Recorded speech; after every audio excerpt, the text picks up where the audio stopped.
Hello students, welcome to T-SAT. My name is Sunanda.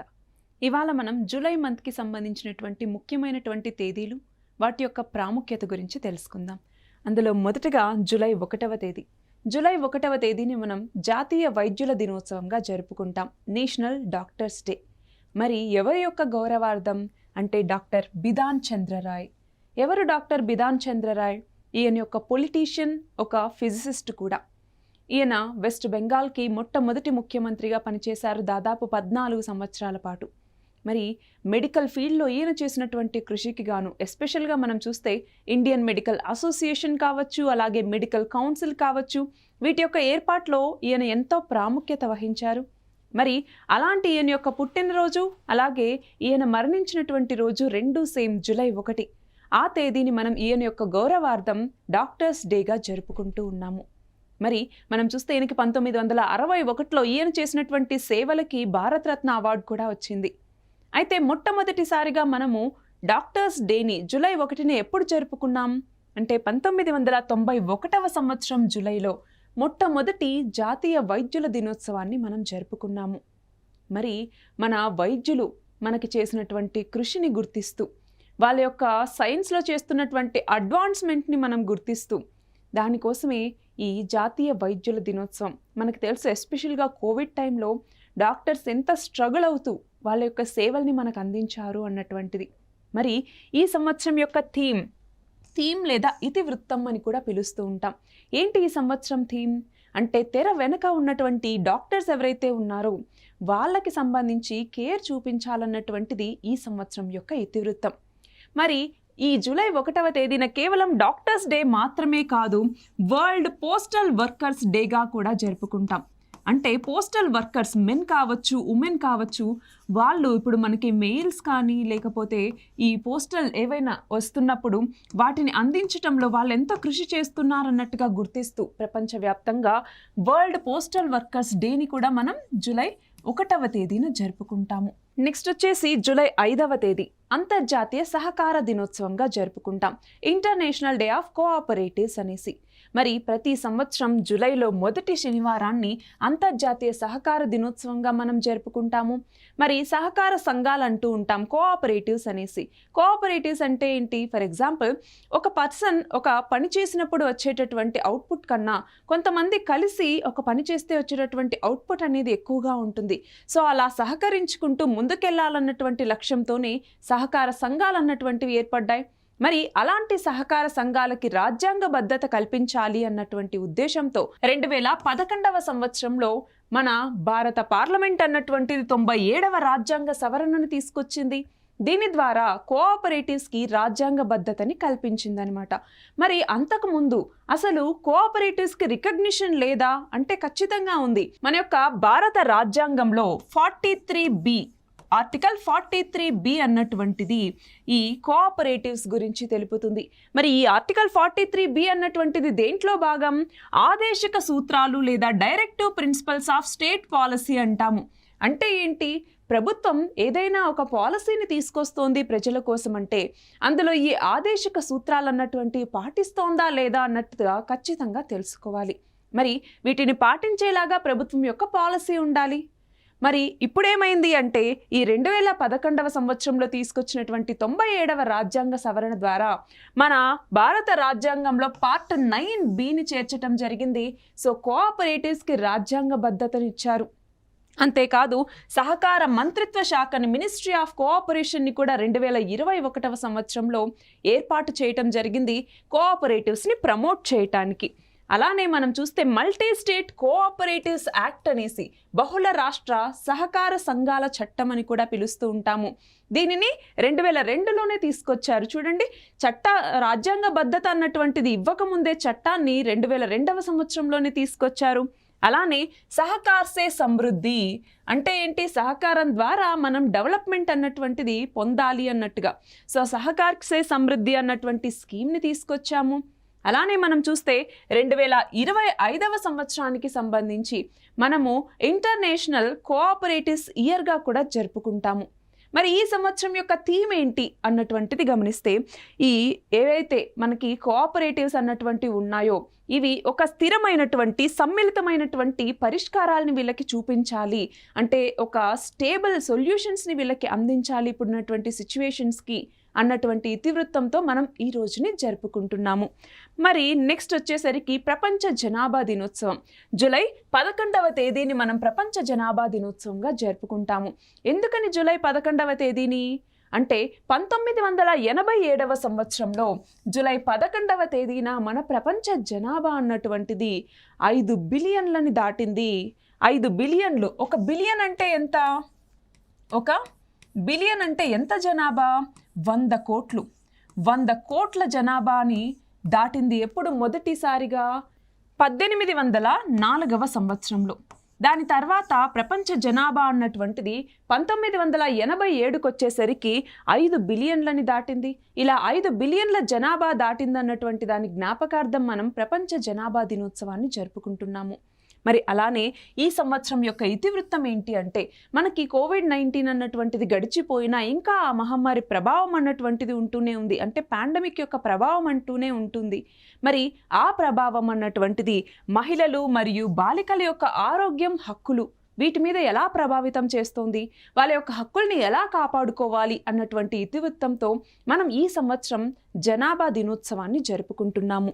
మరి ఇక్కడ మనం చూస్తే ప్రపంచంలో అత్యధిక జనాభా కలిగినటువంటి దేశాల్లో ఇప్పుడు మొదటి స్థానంలో మన భారతదేశమే ఉంది. ఇంతకుముందు చైనా ఉండేది, కానీ 2022వ సంవత్సరంలో చైనాని దాటి మన భారతదేశమే అత్యంత జనాభా కలిగినటువంటి దేశంగా అవతరించింది. సో సెకండ్ ప్లేస్లో ఆబ్వియస్గా చైనా అన్నటువంటిది ఉంటుంది. మరి ఈ రెండింటి తర్వాత జనాభా పరంగా అతిపెద్ద దేశం ఏంటి అంటే యునైటెడ్ స్టేట్స్ ఆఫ్ అమెరికా, దాని తర్వాత ఇండోనేషియా, దాని తర్వాత పాకిస్తాన్. ఇవి మొదటి 5 స్థానాల్లో ఉన్నాయి. మరి మన భారతదేశంలో ఇప్పుడు చూస్తే 144 కోట్లకు పైగా జనాభా ఉన్నారు. మరి జనాభా వల్ల కలిగేటటువంటి అనర్థాలేంటి, అలాగే జనాభా వల్ల కలిగేటటువంటి అవకాశాలేంటి, ఈ రెండు మనకి చాలా చాలా ఇంపార్టెంట్. ఎగ్జామ్కి సంబంధించి మన దేశంలో ఇంతమంది జనాభా ఉన్నారు అంటే దానివల్ల మనకు ఉండేటటువంటి బెనిఫిట్ ఏంటి? ఎక్కువ మందికి ఎంప్లాయ్మెంట్ ఇస్తాము. ఎక్కువ మందికి ఎంప్లాయ్మెంట్ ఇచ్చినప్పుడు ఏమవుతుంది? వాళ్ళ యొక్క ఎర్నింగ్స్ అన్నటువంటివి ఎక్కువగా ఉంటాయి. సో వాళ్ళు కన్జంప్షన్ అన్నటువంటిది ఎక్కువ చేస్తారు, అంటే ఎక్స్పెండిచర్ అన్నటువంటిది చేస్తారు. లేదంటే ఆ మిగిలినటువంటి మనీని ఇన్వెస్ట్మెంట్గా క్రియేట్ చేస్తారు. ఆ ఇన్వెస్ట్మెంట్ చేయటం ద్వారా మరింత ప్రొడక్షన్ అన్నటువంటిది జరుగుతుంది. సో ఆ ప్రొడక్షన్ అన్నటువంటిది పెరుగుతోందంటే వస్తు ఉత్పత్తి పెరుగుతుంది. దాన్ని మళ్ళీ కన్జ్యూమ్ చేస్తూ ఉంటే దాని తర్వాత ఏమవుతుంది? మళ్ళీ ఇదొక వర్చువస్ సైకిల్ లాగా నడుస్తూ ఉంటుందన్నమాట. అలా కాకుండా అనర్థాలు ఏముంటాయి? జనాభా ఎక్కువ ఉంది, కానీ ఎంప్లాయ్మెంట్ అన్నటువంటిది సరిగ్గా లేదు. పెన్షన్స్ కానీ లేకపోతే ఇంకేదైనా ఇచ్చేసి చాలామంది జనాభా వాటి మీద డిపెండ్ అవుతూ జనాభా పని చేయకుండా ఉన్నారు అంటే ఎక్కువ జనాభా పెరిగిపోతారు. దానికి ప్రభుత్వమేమో ఎక్కువ ఖర్చు చేయాల్సి వస్తుంది. సో ప్రభుత్వం దగ్గర నుంచి ఖర్చు వస్తుంది, జనాభా దగ్గర నుంచి అవుట్పుట్ రావట్లేదు అంటే దానివల్ల ప్రభావం అన్నటువంటిది మరింత ఎక్కువగా పెరిగి పావర్టీ అన్నటువంటిది పెరుగుతుంది. సో ఇదొక విషియస్ సైకిల్ లాగా, అంటే విష వలయం లాగా ఇది మారుతుందన్నమాట. సో అలా జనాభా అన్నటువంటిది ఎక్కువ ఉండటం వల్ల ఇటు మనకు బెనిఫిట్స్ ఉంటాయి, ఇటు ఛాలెంజెస్ ఉంటాయి. సో మనం దాన్ని ఎటువైపు తీసుకెళ్తున్నాం అన్న దాన్ని బట్టే మన యొక్క అభివృద్ధి అన్నటువంటిది ఆధారపడి ఉంటుంది. మరి అలాంటి జనాభాకి సంబంధించి మనం చూస్తే ప్రపంచ జనాభా స్థితి నివేదిక, అంటే state of world population report అనేసి UNFPA ఐక్యరాజ్య సమితి జనాభా నిధి అన్నటువంటిది ఇస్తుందన్నమాట. మరి ఈ యొక్క జనాభా నిధి ప్రకారమే మన భారతదేశం అన్నటువంటిది ఇప్పుడు మొదటి స్థానంలో ఉంది అన్నట్టుగా 2022 నవంబర్లో కేటగరైజ్ చేయటం జరిగింది. అయితే ఇప్పుడు మనం చూస్తే ప్రపంచవ్యాప్తంగా కూడా జనాభా అన్నటువంటిది ఏ సంవత్సరానికి ఎంతకి మారుతోంది అన్నటువంటి చూస్తే, ఇందాక చెప్పుకున్నట్టుగా 1804లో మన ప్రపంచ జనాభా 1 బిలియన్ అంటే 100 కోట్లని క్రాస్ అయింది. దాని తర్వాత 1987వ సంవత్సరం వచ్చేసరికి 5 బిలియన్లు అంటే 500 కోట్ల జనాభా దాటింది. ఆ తర్వాత 2011కు వచ్చేసరికి 7 బిలియన్లు 700 కోట్లయింది. 2022 కల్లా 8 బిలియన్లు 800 కోట్లయింది. ప్రస్తుతం అయితే 8.2 బిలియన్ల జనాభా అన్నటువంటిది మన ప్రపంచంలో ఉన్నారు. జూలై 15వ తేదీని ప్రపంచ యువ నైపుణ్య దినోత్సవం అంటే వరల్డ్ యూత్ స్కిల్స్ డేగా జరుపుకుంటాం. అంటే యువతలో నైపుణ్యాల్ని పెంచాలి. చదువు ఉంటే సరిపోదు, మనకి జాబ్కి తగినట్టుగా స్కిల్స్ అన్నటువంటివి కూడా ఉండాలి. ఆ స్కిల్స్ని అందించటం కోసం, ఆ స్కిల్స్ యొక్క ఇంపార్టెన్స్ని తెలియజేయటం కోసం మనము జూలై 15వ తేదీని ప్రపంచ యువ నైపుణ్య దినోత్సవంగా జరుపుకుంటాం. అయితే మనకి యునైటెడ్ నేషన్స్ ఐక్యరాజ్య సమితి అన్నటువంటిది సస్టైనబుల్ డెవలప్మెంట్ గోల్స్ అనేసి మొత్తం 17 సుస్థిరాభివృద్ధి లక్ష్యాలని తీసుకొచ్చింది. ఎప్పటికల్లా రీచ్ అవ్వాలని 2030వ సంవత్సరానికి. మరి ఈ 17 సుస్థిరాభివృద్ధి లక్ష్యాల్లో ఒకటైనటువంటి 4వ లక్ష్యం ఏంటిది? అందరికీ విద్యను అందించాలి, అలాగే అందరికీ జీవితాంతం నేర్చుకునేటటువంటి అవకాశాలని కలిగించాలి అన్నటువంటిది. అంటే లైఫ్ లాంగ్ లెర్నింగ్ ఆపర్చునిటీస్ అన్నటువంటివి అందరికీ అందించాలి అన్నటువంటిది దీని యొక్క ఉద్దేశం. మరి దీని ప్రకారం మనం చూస్తే అందరికీ ఇలా జీవితాంతం నేర్చుకునేటటువంటి స్కిల్స్ని నేర్చుకునేటటువంటి అవకాశాలని కల్పించాల్సిన అవసరం ఉంది. మరి ఈ సంవత్సరం థీమ్ ఏంటి, ఇతివృత్తం ఏంటి అంటే శాంతి మరియు అభివృద్ధి. అంటే పీస్ మరియు డెవలప్మెంట్లో మన యొక్క యువత ఎలాంటి రోల్ని పోషిస్తోంది అన్నటువంటిది, యువత యొక్క నైపుణ్యాలను ఎలాగా దీన్ని అభివృద్ధి చేయగలవు, అలానే ఎలా శాంతిని క్రియేట్ చేయగలవు అన్నటువంటిది ఈ సంవత్సరం యొక్క ఇతివృత్తం అనమాట. మరి ఇక్కడ మనం చూస్తే మన భారతదేశంలో ఎస్పెషల్గా స్కిల్స్ని ఇంపార్ట్ చేయడానికి కొన్ని స్కీమ్స్ని తీసుకొచ్చారు. For example skill India mission అనేసి 2015లో తీసుకొచ్చారు. అలానే ప్రధానమంత్రి కౌశల్ వికాస్ యోజన, దీని కింద ఏంటి, ప్రతి సంవత్సరం కూడా కొంతమందిని తీసుకుని వాళ్ళకి స్కిల్స్ని నేర్పించి వాళ్ళకి లెర్నింగ్ ఆపర్చునిటీస్ని ఇచ్చి దాని తర్వాత వాళ్ళకి జాబ్స్ని కూడా ప్రొవైడ్ చేయటం జరుగుతుంది ప్రధానమంత్రి కౌశల్ వికాస్ యోజన కింద. అలానే గోయింగ్ ఆన్లైన్ యాజ్ లీడర్స్ లేదా గోల్ అంటాము. ఇది ఎస్పెషల్గా మనం చూస్తే గిరిజనులకి, ట్రైబల్స్కి సంబంధించి వాళ్ళలో స్కిల్స్ని, నైపుణ్యాల్ని పెంచి వాళ్ళకి జాబ్స్ వచ్చేలాగా చూడటం కోసం ఈ గోల్ అన్నటువంటి స్కీమ్ని ఎస్పెషల్గా తీసుకురావటం జరిగింది. అలానే ఇందాక మనం చెప్పుకున్నాం స్కిల్ ఇండియా అని చెప్పేసి. ఈ స్కిల్ ఇండియా స్కీమ్ కింద ఎవరైతే మనకి నైపుణ్యాల్ని అందిస్తూ ఉంటారో అలాంటి వాళ్ళని గుర్తించి ప్రోత్సహించటం కోసమే కౌశలాచార్య అవార్డ్స్ అనేసి కూడా తీసుకురావటం జరిగింది. సో స్కిల్స్ అన్నటువంటివి ఎక్కువగా నేర్పించటం వల్ల ఏమవుతుంది, మనకి జాబ్స్ ఆపర్చునిటీస్ అన్నటువంటివి ఎక్కువ వస్తాయి. సో జాబ్ ఆపర్చునిటీస్ అన్నటువంటివి ఎక్కువ మందికి అందాయి అంటే అన్ఎంప్లాయ్మెంట్ అన్నటువంటి తగ్గుతుంది. అన్ఎంప్లాయ్మెంట్ తగ్గుతోంది అంటే ఏంటి, డెవలప్మెంట్ వైపుగా వెళ్ళటానికి మనకి ఎక్కువ అవకాశాలు ఉన్నట్టుగా. సో ఇవన్నీ కూడా ఇక్కడ గమనించాలి. నెక్స్ట్ చూడండి, జూలై 17వ తేదీ. జూలై 17వ తేదీని మనం ప్రపంచ అంతర్జాతీయ న్యాయ దినోత్సవం అంటే ఏంటి, వరల్డ్ జస్టిస్ డేగా మనం జరుపుకుంటామన్నమాట. సో కంప్లీట్ జస్టిస్ అన్నటువంటివి అందించాలి ప్రపంచంలో ఉన్నటువంటి వాళ్ళందరికీ అన్నటువంటి ఉద్దేశంతో దీన్ని మనం జరుపుకుంటాం. అయితే ఇక్కడ ఏంటి అంటే ఎస్పెషల్గా యుద్ధ నేరాలు అంటే వార్ క్రైమ్స్ చేస్తారు, అలాగే హ్యుమానిటీకి అగనెస్ట్గా జరిగేటటువంటి క్రైమ్స్ కావచ్చు, అలానే జీనోసైడ్స్ మారణ హోమాలు అన్నటువంటివి చేస్తూ ఉంటారు, ఎన్నో దేశాలు చేస్తూ ఉంటాయి. సో అలాంటి వాటికి వ్యతిరేకంగా పోరాటం కోసం అంతర్జాతీయంగా అందరికీ న్యాయం అందించాలన్నటువంటి లక్ష్యంతో మనం ఈ రోజుని జరుపుకుంటున్నామన్నమాట. మరి ఇక్కడ చూడండి, రోమ్ స్టాట్యూట్, ఇటలీలో ఉన్నటువంటి రోమ్లో ఒక శాసనాన్ని క్రియేట్ చేశారు. ఈ రోమ్ స్టాట్యూట్ ద్వారా మనకి అంతర్జాతీయ criminal court, international criminal court అన్నటువంటిది 2002వ సంవత్సరంలో ఫామ్ అయింది. సో ఈ ఇంటర్నేషనల్ క్రిమినల్ కోర్ట్ అన్నటువంటిది వీటన్నింటినీ డీల్ చేస్తుంది. వార్ క్రైమ్స్ కావచ్చు, హ్యుమానిటీకి అగెనెస్ట్గా జరిగే క్రైమ్స్ కావచ్చు, జీనోసైడ్స్ కావచ్చు, ఏదైనా దేశం అగ్రవేట్ అయిందనుకో ఆ అగ్రెషన్కి సంబంధించినటువంటి వాటికి సంబంధించినటువంటివన్నింటినీ కూడా ఈ అంతర్జాతీయ క్రిమినల్ కోర్ట్ అన్నటువంటిది డీల్ చేస్తుంది. అంతేకాదు మనం చూస్తే ప్రపంచంలో మొట్టమొదటిగా శాశ్వత అంతర్జాతీయ కోర్ట్ ఏదైనా ఉంది అంటే అది ఈ యొక్క ఐసీసీ. సో ఇప్పుడు ఈ ఐసీజే యొక్క ప్రధాన కార్యాలయం, హెడ్ క్వార్టర్స్ అన్నటువంటిది ది హేగ్, నెదర్లాండ్లో ఉన్నటువంటి ది హేగ్ అన్నటువంటి ప్రాంతంలో ఉందన్నమాట. నెక్స్ట్ వచ్చేసరికి జూలై 26. జూలై 26 ఎందుకు ఇంపార్టెంట్ మనకి అంటే కార్గిల్ విజయ్ దివస్. మనకి 1999వ సంవత్సరంలో కార్గిల్ యుద్ధం అన్నటువంటిది జరిగింది.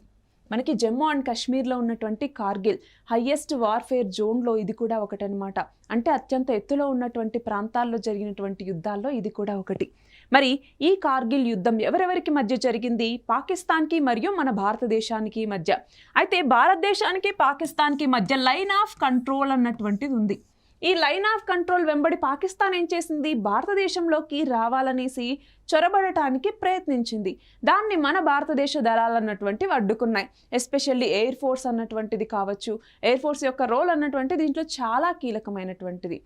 సో ఇక్కడ జరిగినటువంటి యుద్ధంలో ఎవరు గెలిచారు, మన భారతదేశం గెలిచింది. మరి మనం చూస్తే 1965వ సంవత్సరంలో కూడా రెండింటికి మధ్య యుద్ధం అన్నటువంటిది జరిగింది. రీసెంట్గా కూడా మనం చూస్తూ ఉన్నాం, మన భారతదేశం మీద దాడులు చేయటం కావచ్చు పాకిస్తాన్ అన్నటువంటిది, దాన్ని మన భారతదేశం తిప్పికొట్టడానికి ఆపరేషన్ సింధూర్ అన్నటువంటిది చేపట్టడం, ఇవన్నీ మనం చూస్తూనే ఉన్నాం. సో అలా రెండు దేశాల మధ్య జరిగినటువంటి కాన్ఫ్లిక్ట్స్లో 1999లో జరిగినటువంటి ఈ కార్గిల్ యుద్ధం అన్నటువంటిది కూడా ఒకటి. మరి అప్పుడు ఏం చేసింది మన భారతదేశం అంటే ఆపరేషన్ విజయ్ అనేసి చేపట్టింది.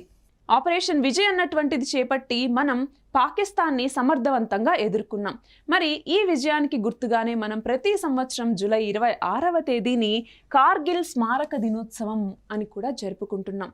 అలానే మనం చూస్తే జమ్మూ అండ్ కాశ్మీర్లో ఉన్నటువంటి ద్రాస్ అన్నటువంటి ఒక ప్రదేశంలో కార్గిల్ యుద్ధ స్మారక చిహ్నం లేదా ద్రాస్ స్మారక చిహ్నం అన్నటువంటిది కూడా ఉందన్నమాట. సో ఇది ఏంటి అంటే ఈ కార్గిల్ యుద్ధంలో ఎవరైతే ప్రాణాలు కోల్పోయినటువంటి వాళ్ళు ఉంటారో, ఎవరైతే అమర జవాన్లు ఉంటారో వాళ్ళందరికీ సంబంధించి ఒక స్మారక స్తూపాన్ని ఇక్కడ క్రియేట్ చేశారనమాట. అలానే విజయ్ దివస్ అనేసి మనం ఇంకొక రోజు ఉంది. అది ఏంటి అంటే డిసెంబర్ 16వ తేదీ. మనం చూస్తే 1971వ సంవత్సరంలో మన భారతదేశానికి అలాగే పాకిస్తాన్కి మధ్య ఇంకొక యుద్ధం జరిగింది. దేనికి సంబంధించి, ఈస్ట్ పాకిస్తాన్.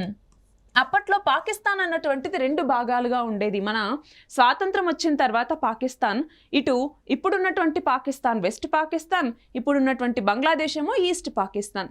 సో ఈ ఈస్ట్ పాకిస్తాన్ అన్నటువంటిది స్వాతంత్రం కావాలి అని కోరుకుంటున్నటువంటి టైంలో ఏమైంది, ఈ వెస్ట్ పాకిస్తాన్ అన్నటువంటిది మన భారతదేశం మీద దాడులు చేయటం, అలానే ఈస్ట్ పాకిస్తాన్ మీద కంట్రోల్ అన్నటువంటి తెచ్చుకోవటం, వీటన్నిటి నేపథ్యంలో ఈస్ట్ పాకిస్తాన్ ఏమో మన భారతదేశాన్ని హెల్ప్ అడిగింది. సో మన భారతదేశం పాకిస్తాన్కి అగెనెస్ట్గా మళ్ళీ అప్పుడు ఒక యుద్ధం చేసింది. ఆ యుద్ధంలో ఈస్ట్ పాకిస్తాన్కి స్వాతంత్రం తెచ్చిపెట్టింది. ఆ సంవత్సరమే 1971. ఆ విజయానికి గుర్తుగానే మనం విజయ్ దివస్ అనేసి ప్రతి సంవత్సరం డిసెంబర్ 16వ తేదీని జరుపుకుంటాము. నెక్స్ట్ వచ్చేసి జూలై 28. జూలై 28ని మనం ప్రపంచ హెపటైటిస్ దినోత్సవంగా జరుపుకుంటాము. హెపటైటిస్ అంటే ఏంటి, మన దేహంలో అతిపెద్ద ఆర్గాన్ ఏంటి అంటే అది లివర్ లేదా కాలేయం అంటాము. ఈ కాలేయానికి వచ్చేటటువంటి వాపు ఏదైతే ఉంటుందో, ఇన్ఫ్లమేషన్ ఏదైతే ఉంటుందో దాన్నే మనం హెపటైటిస్ అనేసి పిలుస్తూ ఉంటాం. ఈ హెపటైటిస్ అనేది మెయిన్గా వైరస్ ద్వారా వ్యాపిస్తుంది. దాన్ని హెపటోట్రాపిక్ వైరస్ అని కూడా పిలుస్తూ ఉంటాం. మరి ఈ హెపటైటిస్ అన్నటువంటిది ముఖ్యంగా 5 రకాలుగా ఉంటుంది. హెపటైటిస్ ఏ కావచ్చు, హెపటైటిస్ బి కావచ్చు, హెపటైటిస్ సి, అలాగే హెపటైటిస్ డి మరియు ఈ. ఇలా 5 రకాల హెపటైటిస్ వ్యాధి అన్నటువంటిది సంక్రమించడానికి అవకాశం ఉంటుంది. అయితే అందులో అత్యంత మనం చూసుకుంటే ఎక్కువ ప్రమాదకరమైనటువంటివి హెపటైటిస్ బి మరియు హెపటైటిస్ సి. ఇవి ప్రాణాంతకమైనటువంటివి కూడా. ఎందుకని అంటే ఇది మన బాడీలీ ఫ్లూయిడ్స్ ద్వారా, అంటే ఏంటి, మన యొక్క చెమట కావచ్చు లేదా మనం తుమ్మినప్పుడు వీటన్నింటి ద్వారా వ్యాక్రమిస్తుంది. కాబట్టి ఇవి రెండు చాలా ప్రాణాంతకమైనటువంటివి. అంతేకాదు అందువల్లే ఈ హెపటైటిస్ బి మరియు సి ఉన్నటువంటి వాళ్ళ యొక్క వస్తువులు కావచ్చు వాళ్ళ దగ్గరికి వెళ్ళొద్దు అనేసి చెప్తూ ఉంటారు. అయితే WHO వరల్డ్ హెల్త్ ఆర్గనైజేషన్ అన్నటువంటిది ఈ హెపటైటిస్ని నిర్మూలించాలి, ఎప్పటికల్లా 2030వ సంవత్సరానికల్లా ఈ హెపటైటిస్ని నిర్మూలించాలి అన్నటువంటిది లక్ష్యంగా పెట్టుకుంది. అయితే ఇక్కడ మనం ఇంకొకటి గమనించాలి, ఏంటి, హెపటైటిస్ అన్నటువంటిది వైరస్ ద్వారా వ్యాపిస్తుంది అని. కేవలం వైరస్ ద్వారా వ్యాపిస్తుందని మాత్రమే చెప్పలేము. కొన్నిసార్లు మనం చూస్తే జెనెటిక్గా కూడా ఇది సంక్రమించవచ్చు అనమాట. అయితే ఇది లివర్కి రావటం వల్ల మన లివర్ ఏం చేస్తుంది, మన బాడీలో ఏవైతే ఫుడ్ తీసుకుంటూ ఉంటామో దాన్ని మరింతగా జీర్ణం అవ్వటానికి హెల్ప్ చేయటంలోను, అలాగే టాక్సిన్స్ ఏవైతే రిలీజ్ అవుతూ ఉంటాయో ఆ టాక్సిన్స్ని రిమూవ్ చేయటంలోను, వీటన్నింటిలోనూ లివర్ అన్నటువంటిది చాలా ఇంపార్టెంట్ రోల్ని ప్లే చేస్తుంది. సో అలాంటి లివర్కి ఈ యొక్క ఇన్ఫెక్షన్ వచ్చినప్పుడు ఇది చాలా ప్రమాదకరం అవ్వచ్చు కూడా. అయితే నేషనల్ హెల్త్ మిషన్ 2013వ సంవత్సరంలో మన భారతదేశం ఈ నేషనల్ హెల్త్ మిషన్ ని తీసుకొచ్చింది. ఈ నేషనల్ హెల్త్ మిషన్ కింద చూడండి, జాతీయ వైరల్ హెపటైటిస్ నియంత్రణ కార్యక్రమం అంటే ఏంటి, national viral hepatitis control programme అనేసి తీసుకొచ్చి దీని ద్వారా ఎక్కువ అవేర్నెస్ కలిగించడం కావచ్చు, హెపటైటిస్ నిర్మూలనకు కావాల్సినటువంటి దిశగా మెడిసిన్స్ అందించడం, వాళ్ళకి కావాల్సినటువంటి కేర్ అందించటము. సో వీటన్నింటి లక్ష్యంతో ఈ యొక్క ప్రోగ్రామ్ని తీసుకురావటం జరిగింది. అలానే యూనివర్సల్ ఇమ్యునైజేషన్ ప్రోగ్రామ్, సార్వత్రిక రోగ నిరోధక కార్యక్రమం అని కూడా పిలుస్తూ ఉంటాం. ఈ ఇమ్యునైజేషన్ ప్రోగ్రామ్ ద్వారా ఏంటి, ఇమ్యూనిటీ అన్నటువంటిది మరింతగా పెంచాలి, వాళ్ళకి కావాల్సినటువంటి వ్యాక్సిన్స్ అన్నటువంటివి ఇవ్వటం, వాళ్ళకి కావాల్సినటువంటి మెడిసిన్స్ ప్రొవైడ్ చేయడం.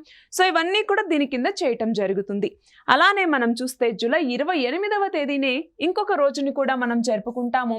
అదే ప్రపంచ ప్రకృతి పరిరక్షణ దినోత్సవం, అంటే వరల్డ్ నేచర్ కన్జర్వేషన్ డే అని కూడా పిలుస్తూ ఉంటాం. మరి ఈ వరల్డ్ నేచర్ కన్జర్వేషన్ డేని ఎవరు నిర్వహిస్తారు అంటే IUCN, international union for conservation of nature అని కూడా పిలుస్తూ ఉంటాము. మరి మన ప్రపంచంలో ఈ ప్రకృతి పరిరక్షణకి సంబంధించి చాలా ఇంపార్టెంట్ రోల్ని ప్లే చేసేటటువంటి సంస్థల్లో ఈ IUCN కూడా ఒకటి. మనం చాలాసార్లు IUCN రెడ్ లిస్ట్ అనేసి చదువుకుంటాం, IUCN రెడ్ లిస్ట్ అనేసి. సో ఈ IUCN రెడ్ లిస్ట్లో మొత్తం 7 కేటగిరీస్ ఉంటాయి.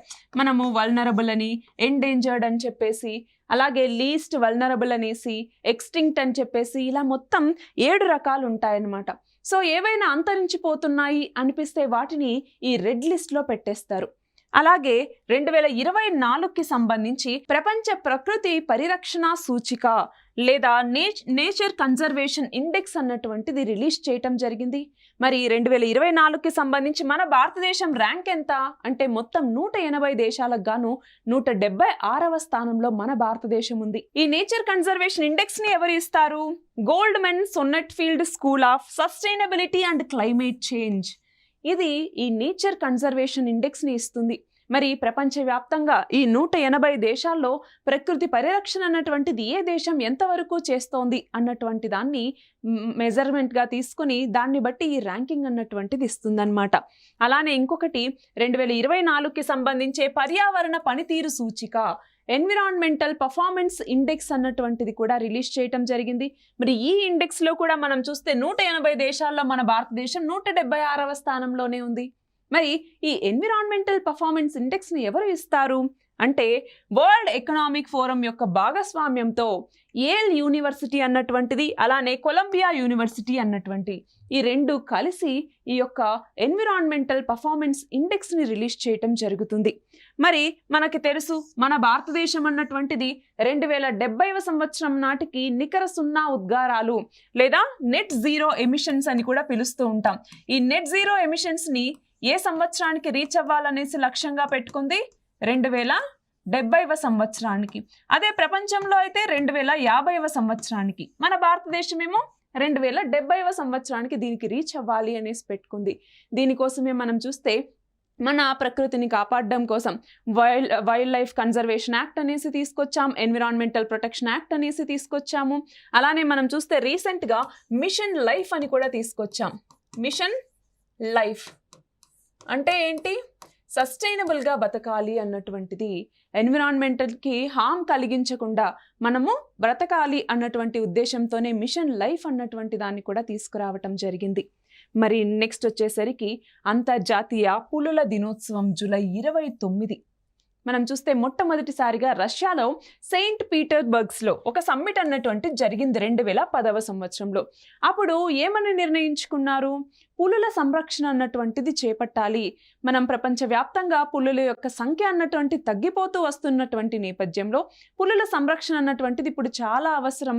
ఎందుకంటే మన ప్రపంచంలో ప్రతి జంతువు కావచ్చు, ప్రతి పక్షి కావచ్చు, వాటి యొక్క రోల్ అన్నటువంటిది ఫుడ్ చైన్లో ఒకటి ఉంటుంది. సో దాన్ని నిలబెట్టాలి, కన్జర్వ్ చేయాలి అన్నటువంటి లక్ష్యంతోనే మనం అంతర్జాతీయ పులుల దినోత్సవాన్ని జరుపుకుంటూ ఉన్నాము. మరి మనం చూస్తే పులులు అన్నటువంటిది IUCN రెడ్ లిస్ట్లో, IUCN అంటే ఏంటి? International union for conservation of nature అనేసి ఇందాక చెప్పుకున్నాం కదా, రెడ్ లిస్ట్ అనేసి ఇస్తుంది. అందులో 7 కేటగిరీస్ ఉంటాయి అనేసి. ఆ 7 కేటగిరీస్లో ఇది ఎండేంజర్డ్ అన్నటువంటి కేటగిరీలో ఉందన్నమాట. అలానే మనకి సైట్స్ అంటే convention on international trade in endangered species of wild fauna and flora అంటే జంతుజాలం మరియు వృక్షజాలానికి సంబంధించి సైట్స్ అన్నటువంటి ఒక నివేదిక ఇస్తుంది. మరి ఇందులో అపెండిక్స్లు అనేసి ఉంటాయన్నమాట. అపెండిక్స్ 1 అనేసి, అపెండిక్స్ 2 అనేసి ఇలా ఉంటాయి. అందులో అపెండిక్స్ 1 అంటే ఏంటి, హై ప్రొటెక్షన్ అన్నటువంటిది ఈ పులులకి ఇవ్వటం జరిగింది. అపెండిక్స్ 1లో సైట్స్ అన్నటువంటిది పులుల్ని ఉంచింది. అలానే మన భారతదేశానికి వస్తే వైల్డ్ లైఫ్ కన్జర్వేషన్ యాక్ట్ అంటే ఏంటి, వన్యప్రాణుల సంరక్షణ చట్టం అనేసి 1972లో తీసుకొచ్చాం. మరి అందులో షెడ్యూల్ 1 కేటగిరీలో మనం టైగర్స్ని ఉంచాము. గమనించాలి, 1972లో ఈ చట్టాన్ని తీసుకొచ్చినప్పుడు మనకి మొత్తం షెడ్యూల్స్ అన్నటువంటివి ఎన్ని ఉండేవి, 6 ఉండేవి. కానీ ఇప్పుడు రీసెంట్గా 2023 సవరణ తర్వాత ఈ 6 షెడ్యూల్స్ని కాస్త 4కి మార్చారు. అందులో వర్మిన్స్ అన్నటువంటి ఒక కేటగిరీని తీసేయటం జరిగింది. అందులో షెడ్యూల్ 1లో ఉంటేనేమో హై ప్రొటెక్షన్ ఉన్నట్టు, అలాగే షెడ్యూల్ 2లో ఉంటే తక్కువ ప్రొటెక్షన్ ఉన్నట్టు, షెడ్యూల్ 3 అయితే కనుక అది ప్లాంట్స్కి సంబంధించింది, షెడ్యూల్ 4 అయితే సైట్స్ అన్నటువంటిది ఏదైతే స్పెసిమెన్స్ని కొన్ని పెడుతుందో ఆ స్పెసిమెన్స్ని చూపించేటటువంటిదేమో షెడ్యూల్ 4 అన్నటువంటిది. సో ప్రస్తుతం ఈ వైల్డ్ లైఫ్ కన్జర్వేషన్ యాక్ట్లో మనకి 4 షెడ్యూల్స్ మాత్రమే ఉన్నాయి, ఇది గమనించాలి. అలానే టైగర్స్ యొక్క సంఖ్యని పెంచాలన్నట్టుగా 1994లో గ్లోబల్ టైగర్ ఫోరం అన్నటువంటి దాన్ని కూడా తీసుకురావటం జరిగింది. ప్రపంచవ్యాప్తంగా టైగర్స్ ఉన్నటువంటి కంట్రీస్ అన్నీ కలిసి వీటి యొక్క ప్రొటెక్షన్ కోసం ముందుకు రావటం అనమాట. ఇది మాత్రమే కాకుండా మనం చూస్తే ఇప్పుడు మన ప్రపంచవ్యాప్తంగా 13 టైగర్ రేంజ్ కంట్రీస్ అన్నటువంటి ఉన్నాయి. అంటే టైగర్స్ ఎక్కువ సంచరించేటటువంటి, ఎక్కువగా ఉన్నటువంటి దేశాలు ఏంటి, ఫర్ ఎగ్జాంపుల్ నేపాల్ అన్నటువంటిది, Bhutan, Bangladesh, India, Myanmar, Thailand, ఇలా మొత్తం 13 టైగర్ రేంజ్ కంట్రీస్ అన్నటువంటివి ఉన్నాయి. మరి వీటి యొక్క లక్ష్యం ఏంటి, T x2 అంటున్నాం. అంటే ఏంటి, టైగర్స్ యొక్క సంఖ్యని డబల్ చేయాలి అన్నటువంటి దీని యొక్క లక్ష్యం. ఆల్రెడీ ఉన్నటువంటి ఈ టైగర్ కౌంట్ ఏదైతే ఉంటుందో దాన్ని డబల్ చేయాలి అన్నటువంటిది. మరి దీన్ని లక్ష్యంగా ఏ నాటికి పెట్టుకున్నారు అంటే 2022 నాటికే డబల్ చేయాలి అనేసి పెట్టుకున్నారనమాట. సో ఇది ఒక గోల్గా పెట్టుకోవటం. అలానే 2018లో మనము పులుల గణన చేశాం.